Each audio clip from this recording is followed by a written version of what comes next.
Facts of geography में आज हम चर्चा करेंगे रबर की, जिससे टायर ट्यूब जैसी हजारों वस्तुएं बनाई जाती हैं। रबर को मुख्यतः दो स्रोतों से प्राप्त किया जाता है। एक प्राकृतिक रबर होता है, जिसे पेड़ों से टीच के दूध से प्राप्त किया जाता है। इस दूध को लेटेक्स कहा जाता है। विश्व में उपयोग होने वाले रबर का लगभग 40% प्राकृतिक रबर यानी नेचुरल रबर होता है तथा 60% कृत्रिम या सिंथेटिक रबर होता है। सिंथेटिक रबर को मुख्यतः पेट्रोलियम से प्राप्त किया जाता है। कुछ सिंथेटिक रबर प्राकृतिक गैस से भी प्राप्त किया जाता है। अब हम थोड़ी चर्चा करेंगे। सबसे पहले प्राकृतिक रबर की, नेचुरल रबर की चर्चा करेंगे। तो प्राकृतिक रबर जिसे वृक्ष यानी ट्री से प्राप्त किया जाता है। जो रबर का पेड़ होता है या उष्णकटिबंधीय ट्रॉपिकल या हम लोग कह सकते हैं भूमध्य रेखीय प्रकार का सदाबहार वृक्ष है, एवरग्रीन वृक्ष है, जिसके दूध लेटेक्स से रबर प्राप्त किया जाता है। विश्व में देखा जाए तो रबर के 4 प्रकार के वृक्ष की प्रजातियां वैराइटीज पाई जाती हैं, जिसमें जो सबसे उत्तम सबसे बेस्ट प्रजाति है वैरायटी है वो हेबिया बेसियोलियोसिंसिस है। इसको साधारण भाषा में पारा या ब्राज़ीलियन रबर कहते हैं। इसे विश्व के अधिकांश बागानों में उगाया जाता है। एक पेड़ से 4 से 5 साल में लेटेक्स यानी दूध का उत्पादन होने लगता है रबर के, और 35 से 40 सालों तक इसका उत्पादन होता रहता है। एक पेड़ से लगभग साल भर में 2 किलो से अधिक लेटेक्स प्राप्त होता है। थोड़ा सा हम लोग चर्चा करेंगे रबर के इतिहास की कि रबर की खोज कैसे हुई। जैसे आप लोग कोलंबस का चित्र देख रहे हैं, इन्होंने ही रबर की खोज की थी, लेकिन थोड़ी चर्चा हम विस्तार से इतिहास की करेंगे इसकी। तो रबर का प्रयोग देखें तो दक्षिणी अमेरिका की माया सभ्यता और वहाँ की जो एज़टेक प्राचीन सभ्यताएं हैं, वहाँ 1000 ईसा पूर्व से भी इन सभ्यताओं में रबर का प्रयोग किया जाता था। माया सभ्यता तथा जो एज़टेक सभ्यता के लोग थे, ये रबर के रस जो लेटेक्स होता था कुछ सुखाकर गेंद बनाते थे, जूते बनाते थे और जलरोधी यानी वाटर प्रूफ वस्तुएँ कुछ बनाते थे। प्रारंभिक तौर पे बहुत ज़्यादा उपयोग नहीं होता था। ये लोग कास्टेला जो एक होता है एलेस्टिका नामक जो पेड़ था उससे लेटेक्स प्राप्त करते थे।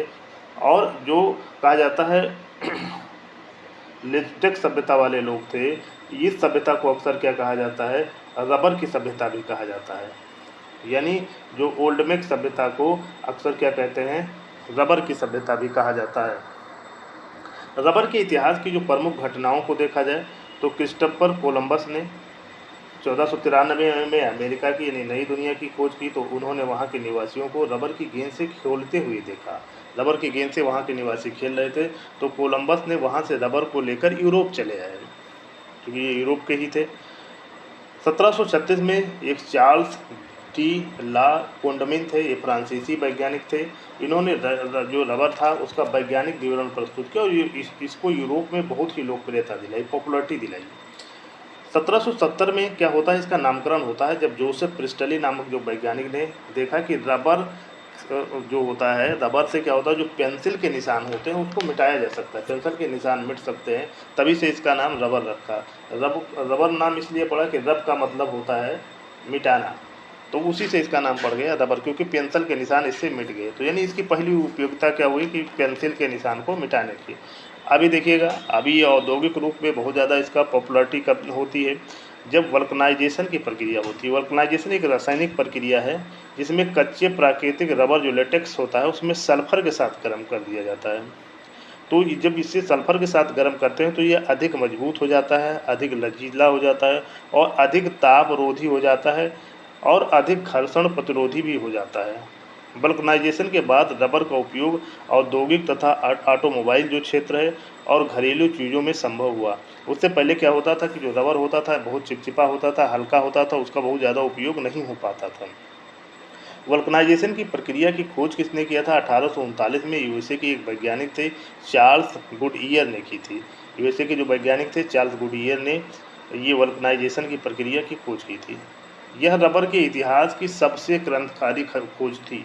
जैसा कि हम जानते हैं कि जो प्राकृतिक रबर होता है अधिक लचीला तथा चिपचिपा होता है, उसका बहुत ज़्यादा उपयोग नहीं हो पाता था। जब इसमें सल्फर मिला के वल्कनाइजेशन की प्रक्रिया की गई अर्थात गर्म किया गया तो ये रबर ज़्यादा बेहतर हुआ, मजबूत हुआ, लचीला हुआ, तापरोधी हो गया।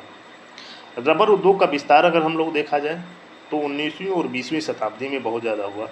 माना जाता है कि 18वीं शताब्दी के उत्तरार्ध में ब्राज़ील के अमेजन क्षेत्र में रबर का उत्पादन बहुत तेज़ी से बढ़ गया। इसे रबर बूम भी कहा जाता है। लेकिन 1876 में हेनरी जो बीकहम थे, ब्रिटेन के थे, हेनरी बीकहम थे ने रबर के बीज को चोरी करके माना जाता है ब्रिटेन भेज दिया, और जहाँ से इसे ब्रिटिश उपनिवेशों में जो कॉलोनीज थी, उस वक्त जानते हैं दुनिया में अक्सर बहुत से देशों में ब्रिटेन का उपनिवेश था, वहाँ पे इसकी खेती प्लांटेशन के रूप में करवाई गई। यद्यपि जो अमेजन के जंगलों में प्राकृतिक रूप से उगता था रबर, तो उसकी क्वालिटी कम होती थी, पैदावार कम होती थी, लेकिन जब इसको बागानों में उगाया जाने लगा, खेती जब इसकी की जाने लगी, तो इसका उत्पादन भी बढ़ गया और क्वालिटी भी बढ़ गई। कुछ अगर हम लोग इतिहास को देखा जाए, भारत में रबर का इतिहास, तो भारत में रबर की जो कृषि की शुरुआत माना जाता है 1902 में केरल के कोट्टायम जिला में शुरू हुई थी, और 1947 में जानते हैं कि रबर बोर्ड की स्थापना कर दी गई, और वर्तमान में भारत जो विश्व का 5वां सबसे बड़ा रबर उत्पादक देश है। तो अंग्रेज़ों के ज़माने में ही रबर की खेती हमारे यहाँ भी शुरू कराई गई। जो सबसे ज़्यादा रबर उत्पादक एक क्षेत्र है दक्षिणी पूर्वी एशिया, जहाँ रबर की खेती हम लोग कहते हैं 70 से 75% रबर का उत्पादन लगभग करता है। तो दक्षिणी पूर्वी एशिया विश्व का लगभग 70 से 75% रबर का उत्पादन करता है, यानी प्राकृतिक रबर की चर्चा हो रही है। और दक्षिणी पूर्वी एशिया में रबर की कृषि किसने करवाए? यूरोपीय जो उपनिवेशक थे, यूरोप वालों का यहाँ भी उपनिवेश था, उनके द्वारा 19वीं शताब्दी के उत्तरार्ध में यहाँ रबर की खेती करवाई गई। जैसे मलेशिया में 1887 में, सिंगापुर में 1880 में, थाईलैंड, इंडोनेशिया, वियतनाम में सन 1900 से लेकर 1920 के मध्य यहाँ रबर की खेती प्रारंभ करवाई गई। इंडोनेशिया में अगर देखा जाए तो डचों ने, नीदरलैंड वालों ने इसे शुरू किया। वियतनाम, लाओस और कंबोडिया में देखा जाए तो फ्रांस वालों ने रबर की खेती की शुरुआत करवाई। वहीं जो थाईलैंड था वो ब्रिटेन का गुलाम था। 1901 में यहाँ पे थाईलैंड की कृषि की शुरुआत करवाई गई, थाईलैंड में रबर की खेती की शुरुआत करवाई गई। अगर हम लोग देखिए लिया जाए कि दक्षिणी पूर्वी एशिया में जो विश्व के सबसे अधिक रबर उत्पादक जो देश देखा जाए तो देखेंगे थाईलैंड है, विश्व का लगभग 35% रबर का उत्पादन करता है। इंडोनेशिया 22%, वियतनाम 9%, मलेशिया 5% और म्यांमार 3%। ये सब देश मिलकर लगभग 70% पूरे वर्ल्ड का उत्पादन कर देते हैं। ये 5 देश मिलकर ही कर देते हैं। इससे पता चलता है कि दक्षिणी पूर्वी एशिया में रबर की खेती कितना व्यापक स्तर पर होती है। दक्षिणी पूर्वी एशिया में देखा जाए कि रबर के अत्यधिक विकास का प्रमुख कारण क्या रहा, यहाँ इतना ज़्यादा खेती क्यों हुई? तो सबसे बड़ी बात होती है कि अनुकूल जलवायु, टेम्परेचर यहाँ का 25 से 35 सेंटीमीटर है, सेंटीग्रेड है, और जो वर्षा होती है 200 से लेकर 300 सेंटीमीटर, जो रबर के पेड़ के लिए विकास के लिए ज़रूरी भी है। यहाँ की जो मिट्टी है उपजाऊ है, दोमट प्रकार की है, लाल मिट्टी अच्छी मिट्टी है इसके लिए, रबर के लिए। और एक कहा जाता है औपनिवेशिक ऐतिहासिक काल, कारण भी हम लोग कह सकते हैं, क्योंकि जो अगर यूरोप वालों का यहाँ पे शायद उपनिवेश नहीं होता तो शायद रबर की खेती इतने बड़े पैमाने पर यहाँ नहीं होती। सस्ता एवं कुशल मजदूर यहाँ पे थे, और सरकार की नीतियाँ भी रहीं, और निर्यात की उच्च मांग के कारण यहाँ पे रबर की खेती दुनिया में सबसे अधिक की जाती है। अब देखा जाए विश्व में अगर देखा जाए प्राकृतिक रबर के प्रमुख उत्पादक देशों को देखा जाए तो थाईलैंड विश्व का लगभग 35 से 36%, इंडोनेशिया 22%, वियतनाम 9%, भारत लगभग 7% करता है, और मलेशिया 4% और चीन लगभग 5%। अगर हम लोग देखें तो मैक्सिमम जो रबर का उत्पादन करते हैं वो एशिया के ही देश करते हैं। यदि भारत में देखा जाए कि भारत में रबर का उत्पादन कहाँ होता है सबसे ज़्यादा, तो लगभग केरल ही 75% कर देता है रबर का उत्पादन। इसके अलावा पूर्वोत्तर जो राज्य है त्रिपुरा, उसमें भी रबर का बहुत तेज़ी से विकास हो रहा है, और 15% पूरे भारत का लगभग त्रिपुरा राज्य में होता है रबर का उत्पादन। कर्नाटक में 3% और तमिलनाडु में भी लगभग 3% होता है। और केरल को तो भारत का जो कहा जाता है रबर राज्य कहा जाता है, रबर स्टेट ऑफ इंडिया भी कहा जाता है, केरल में इतना ज़्यादा उत्पादन होता है। अब हम लोग कुछ चर्चा कर लें कृत्रिम रबर की, यानी सिंथेटिक रबर की। तो कृत्रिम रबर जो होता है रासायनिक विधियों द्वारा पेट्रोलियम से बनाया जाता है। कृत्रिम रबर को जो होता है पॉलीमराइजेशन की जो प्रक्रिया होती है इसके द्वारा बनाया जाता है, और कृत्रिम रबर प्राकृतिक रबर का ही विकल्प है, और कुछ मामलों में तो ये बहुत बेहतर है, उससे बेहतर है प्राकृतिक रबर से। आप लोग देख रहे हैं जो ये रबर से बनी हुई कुछ वस्तुएँ आपको दिख रही हैं। इतिहास अगर हम लोग देखा जाए, यानी कृत्रिम रबर का इतिहास देखा जाए, तो रबर की बढ़ती मांग को देखते हुए विश्व के कई देशों ने प्राकृतिक रबर के विकल्प की खोज होने लगी।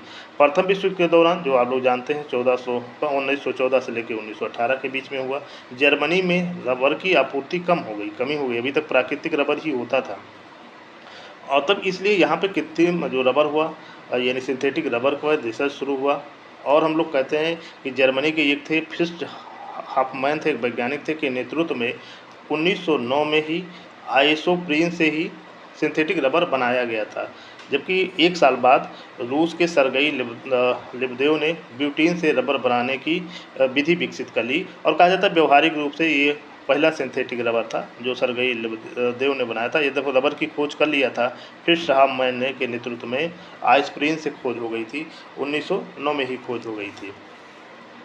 द्वितीय विश्व युद्ध के दौरान, जो आप लोग जैसा जानते हैं 1939 से 1945 के बीच हुआ, सिंथेटिक रबर में क्रांति आई, रेवोल्यूशन आ गया। द्वितीय विश्व युद्ध के दौरान हुआ क्या, जापान ने जितने भी रबर उत्पादक एशियाई देश थे, दक्षिणी पूर्वी एशियाई देशों पे जापान ने नियंत्रण कर लिया, जिससे जो मित्र राष्ट्र थे, जो यूएसए, ब्रिटेन, फ्रांस आदि देश थे, यहाँ प्राकृतिक रबर की कमी हो गई। इसके चलते क्या हुआ, यूएसए में सिंथेटिक रबर प्रोग्राम ही शुरू कर दिया गया। और द्वितीय विश्व युद्ध के बाद जो विश्व में औद्योगिकरण तेज़ी से बढ़ा, परिवहन साधनों का विकास बहुत तेज़ी से हुआ, जिससे कृत्रिम रबर के उत्पादन में और अधिक बढ़ावा मिला। कृत्रिम जो हुआ रबर का उत्पादन और ज़्यादा बढ़ गया। विश्व के कुल उत्पादन में देखा जाए तो वर्तमान में सिंथेटिक रबर का हिस्सा 60% और लगातार इसका हिस्सा बढ़ भी रहा है।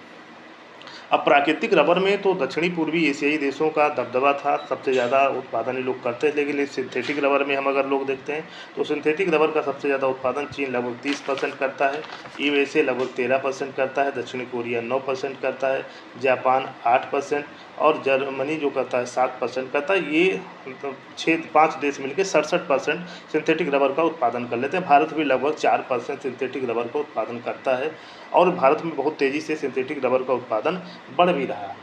अगर हम लोग देखें कुल रबर का उत्पादन की बात किया जाए हम लोग, यानी जो प्राकृतिक और सिंथेटिक दोनों मिला के किया जाए, तो सबसे ज़्यादा दुनिया में चीन रबर का उत्पादन करता है 20%। ध्यान दीजिएगा, सिंथेटिक और प्राकृतिक दोनों मिला देंगे तो चीन 20%, थाईलैंड 12%, इंडोनेशिया 9%, मलेशिया 7% और भारत लगभग 6% सिंथेटिक रबर का उत्पादन करता है। अब एक देखा जाए कि सबसे बड़े जो इम्पोर्टर हैं कौन है, आयातक देश कौन से हैं, तो चीन सबसे ज़्यादा करता है लगभग 35%, यूएसए लगभग 12%, जापान लगभग 8% और भारत लगभग 7% रबर का जो आयात इंपोर्ट करता है। इसी प्रकार निर्यातक देशों में देखा जाए तो थाईलैंड लगभग 35%, इंडोनेशिया 23% और वियतनाम लगभग 10%। तो ये तीनों देश मिला के लगभग 75% प्राकृतिक रबर का निर्यात करते हैं। इसके अलावा मलेशिया लगभग 8%। तो इस प्रकार हम लोग देखते हैं जो प्राकृतिक रबर की जो खेती होती है मुख्य रूप से दक्षिणी पूर्वी एशिया में सबसे अधिक होती है, लगभग एकाधिकार है 70% करते हैं। वहीं अगर हम लोग देखें कृत्रिम रबर यानी सिंथेटिक रबर में देखा जाए तो चीन, यूएसए, जापान जैसे विकसित यानी औद्योगिकृत देशों का एकाधिकार है, ये लोग सबसे ज़्यादा करते हैं। और जैसा हम लोग जानते हैं, थोड़ी चर्चा और हम लोग कर लें कि रबर एक प्रकार का बागाती फसल है, प्लांटेशन क्रॉप है। और भारत में जो कहा जाता है भारतीय जो रबर बोर्ड है ये कोट्टायम केरल में है। ये थोड़ी सी चीज़ें आप लोग को और जानकारी के लिए नोट कर लें आप लोग। रबर का लगभग 70% उपयोग टायर ट्यूब बनाने में होता है और अन्य वस्तुएं जो बनती हैं इससे बिजली के तार, बरसाती कपड़े, खेल के सामान, सर्जरी के सामान जो होते हैं, जूता, आज चीज़ें बनाई जाती है। कहा जाता है हज़ारों चीज़ें रबर से बनाई जाती हैं। तो इस प्रकार हम लोग देखते हैं कि रबर एक बहुउपयोगी पदार्थ है। और आप लोग को रबर के संबंध में जो जानकारी दी गई, आशा करता हूं कि ये जानकारी आप लोग को अच्छी लगी होगी। यदि ये जानकारी आपको अच्छी लगी हो तो चैनल को शेयर करिए, लाइक करिए और सब्सक्राइब करिए।